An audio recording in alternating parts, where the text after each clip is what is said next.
Let's look at Anthony Ryder from South Lyon, Michigan, recently selected as the Lions 2020 Fan of the Year. He has a passion about sports broadcasting. With the 112th selection in the 2021 NFL Draft, the Detroit Lions select Amon-Ra St. Brown, wide receiver, USC. One pride, baby! Yeah!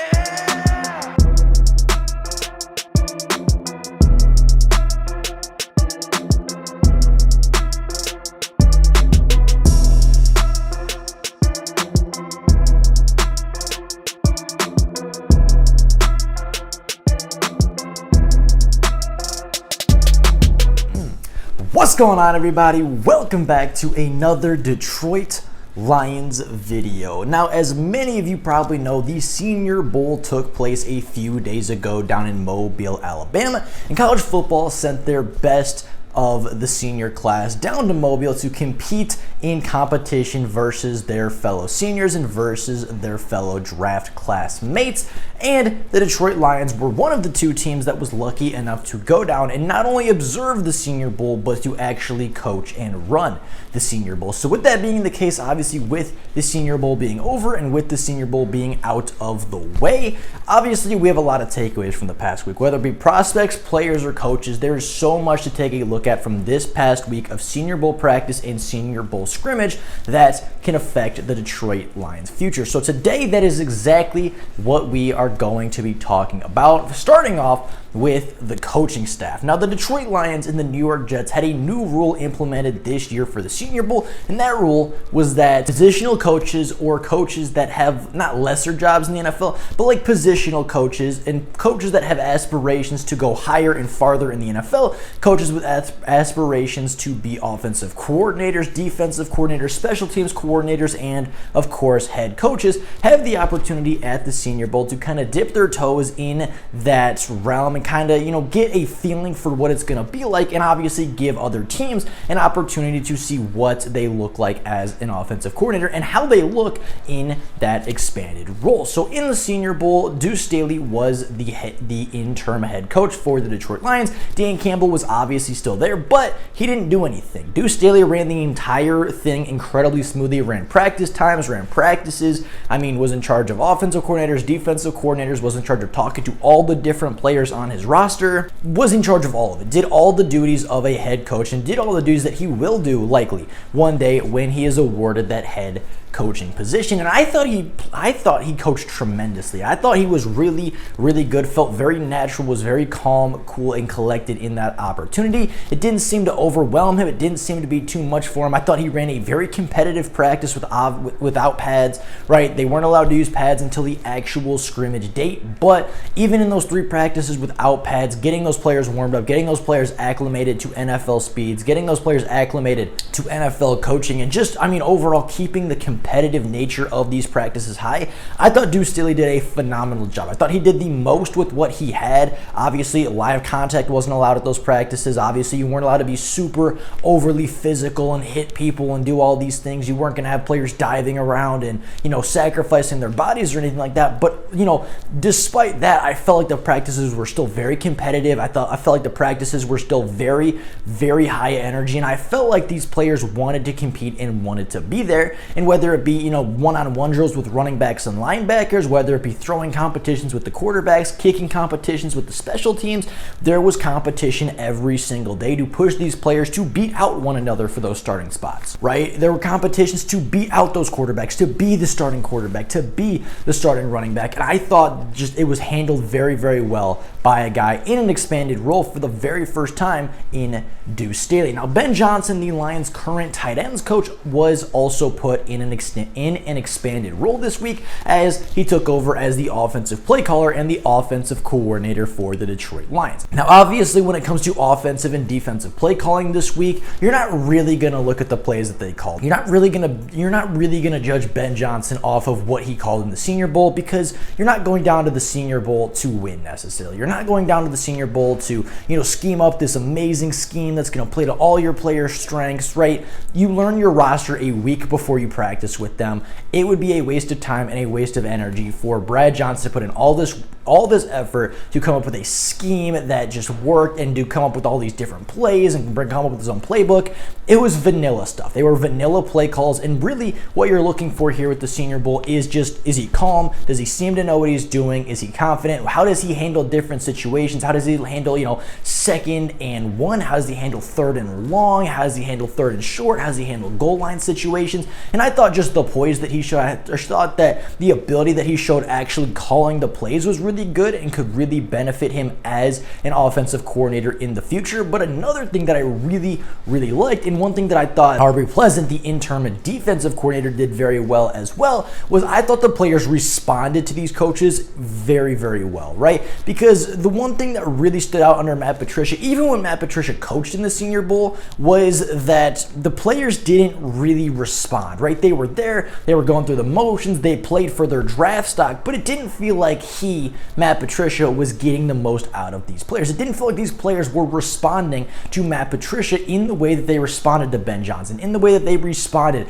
to Aubrey Pleasant, right? When Ben Johnson talked to these quarterbacks, they were attentive, they were listening, and they actually actively applied what he was teaching them to their game, right? A prime example of that is Malik Willis, who we will talk about in just a few minutes. But Malik Willis, one of his biggest critiques going in was that he is super raw as a prospect. Despite being a senior and despite playing really 4 years of college football, or at least being in college programs for 4 straight years, he is a raw quarterback. He is a 1-2 read at the most kind of a guy. But by the end of the Senior Bowl, you had Malik Willis going to his 3rd, 4th, and sometimes even 5th reads on routes going to checkdowns, right? You talk with Aubrey Pleasant, you talk with Ben Johnson, you talk with the quarterbacks coach for the Lions, and they're just raving about Malik Willis's ability to learn and grow. And it's not just Malik Willis, right? Sam Howell did the same thing. Bailey Zapp did the exact same thing. I thought that just Ben Johnson overall looked really good at both working with these players, getting them to respond and getting them to play hard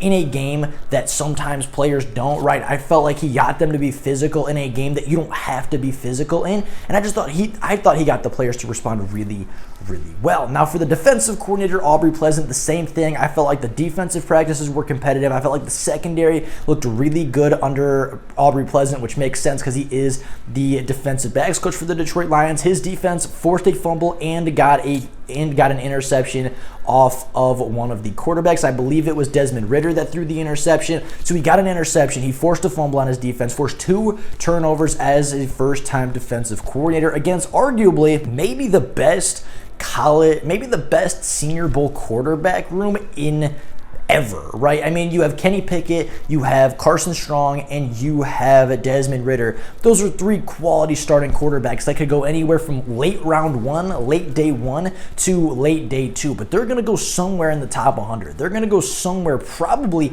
in the top 75, and you defend against 3 of those quarterbacks and get an interception and force 2 turnovers off those guys. I mean, yes, they had some problems. Yes, Kenny Pickett went, I think, 6 for 6 for 83 yards and a touchdown, but like overall, for his first time coaching a defense with a bunch of guys that had never played together before, I thought Aubrey Pleasant did really well, and I thought he showed quite a bit of improvement, and I thought a lot of his players showed a lot of progress throughout the week as well. Now moving on to the players, Malik Willis was the talk of the Senior Bowl. And obviously, if you tuned into any portion of the Senior Bowl of the American side of the practices, you're going to know about Malik Willis. Malik Willis was the guy that everybody was talking about all week long and started a Twitter, started a Twitter timeline of Malik Willis as the number 2 pick. Malik Willis will go to the Lions at number 2. Malik Willis is the Lions guy. And I don't disagree with that. I don't think they're wrong for thinking that. I think Malik Willis is a top quarterback in this draft class, and I believe Malik Willis will go top 15 at the very latest. I don't think you see Malik Willis past the Pittsburgh Steelers selection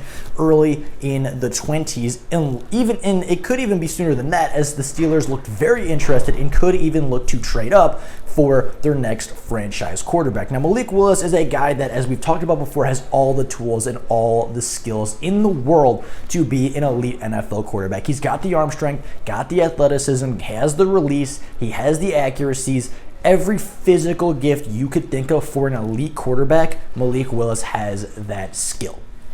but he is extremely raw. He is a player that struggled to go through progression, struggled to stay in the pocket at times in his time with the Liberty Flames, and unfortunately that is the one thing that really hurt his draft stock. But throughout the week they worked with Malik Willis a ton on progressions. They worked with him a ton on working to his third, fourth, and fifth reads on the play, and there were several reps in practice where Malik Willis went from read 1 to read 2 to read 3 to read 4. None of them were open, so he took a check down to the running back, and I mean, it's an easy play. It's a short play. I think the play picked up 5 yards, but the coaches on the sidelines were ecstatic. They were jumping up and down. They were pumping their fists. They were so excited for Malik Willis because he showed that ability to learn and grow and progress in the actual, patience side of being a quarterback. And I think for a lot of young guys, that is the hardest part, is patience. Now, Malik Willis didn't light it up in the box score, only had 2 for 4 passes, only 4 passing attempts, completed 2 of those. The first play of the game, his first passing attempt was a really good throw to the boundary. I mean, had a lot of zip on it, was a really tightly thrown spiral, an amazing ball by Malik Willis. Couldn't really be caught by the wide receiver. He caught it. It was just out of bounds, unfortunately, a little bit of off timing there. So, I mean, really, he went 3 for 4, but at the end of the day, the Senior Bowl, the box score was not lighting it up anyway, but Malik Willis did have a good day on the ground as he had 4 carries for 54 yards. And I mean, yes, you're going to say, okay, he ran more than he threw. He's still very raw. He still doesn't read the field very well, and that's going to be some people's takeaways. If you watch the game, it was very evident that Malik Willis was not trying to run.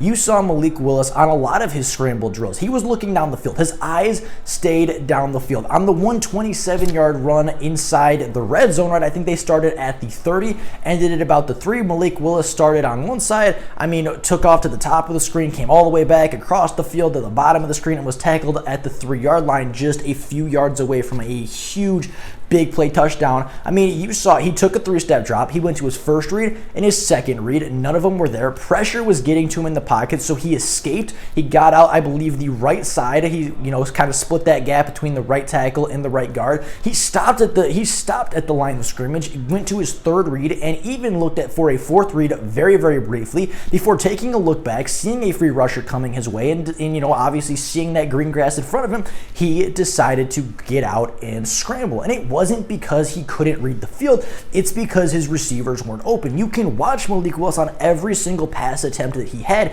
You can see him reading the field. You can see him processing this information. And if he was left on the field a little longer, if he was given better protection, or better yet, wide receivers that could create better separation, you would have seen Malik Willis put up much better passing stats. So, Malik Willis's poor box score had more to do with just the vanilla offense, had more to do with his wide receivers' ability to separate, more so than it had as his ability to read the field and get the ball to his wide receivers. Now, one receiver that did stand out a little bit later in the game, didn't start the game with Malik Willis, but played a lot after Willis came out of the game, played a lot with Sam Howell, played a lot with Bailey Zapp, was former Tennessee wide receiver Velus Jones Jr. The 6', even 200-pound wide receiver had a really good senior season with the Tennessee Volunteers, having 62 total receptions for 807 yards and 7 touchdowns. Now, at the Senior Bowl, he had 4 receptions, which led all wide receivers in that game for 53 yards. And overall, he just played really well. He got open for the 2, he got open for Howell, he got open for Bailey Zapp. overall, he looked really, really good, and he's a guy that isn't being talked about a lot, but I think is a guy that, could be your next Amon-Ra St. Brown, right? Could be your day 3, your 4th, your 5th, even your 6th round wide receiver that comes in and makes an immediate impact for the Detroit Lions. A couple other quarterbacks that I thought looked really good. I thought that obviously Kenny Pickett looked really, really good. He went, I believe, 6 for 6, 83 yards and a touchdown. Sam Howell looked pretty good, scored the only touchdown for the American team after Malik Willis was taken out middle of the second quarter. So I thought Sam Howell looked really, really good. I thought he had some good zip on his passes, and obviously had the 1 rushing touchdown off of read option, so showed that mobility, which is a big thing for a lot of Lions fans. And then obviously I think Desmond Ridder had a very, very good day as well. Not so much through the air as he was on the ground, but he was just efficient. Had a good day. Wasn't anything crazy, but overall I thought played really, really well. Now, Connor Hayward, the fullback / tight end / running back / semi-offensive lineman for the Michigan State Spartans, was also a really big talking point this week. He was a guy that Dan Campbell seemed to like a lot. Again, he's a fullback that can also play running back and tight end for you. He played all those positions for the Michigan State Spartans over the last year. He looked really, really good. Again, only had I think 2 carries for 3 yards. I think had a reception for 2 yards. Didn't light up the stat sheet in a very, very similar way that a lot of fullbacks don't light up the stat sheet each and every Sunday anymore. But, I mean, was a really good blocker, got involved in both the run and the pass game, and it just seemed like a guy that fit Dan Campbell's mantra. It just seemed like a guy that would fit with what Dan Campbell's trying to install here with the Detroit Lions, and he's a guy that I think could be, a priority undrafted free agent if you don't get your guy in Jason Cabinda. Jason Cabinda doesn't want to come back to the Detroit Lions.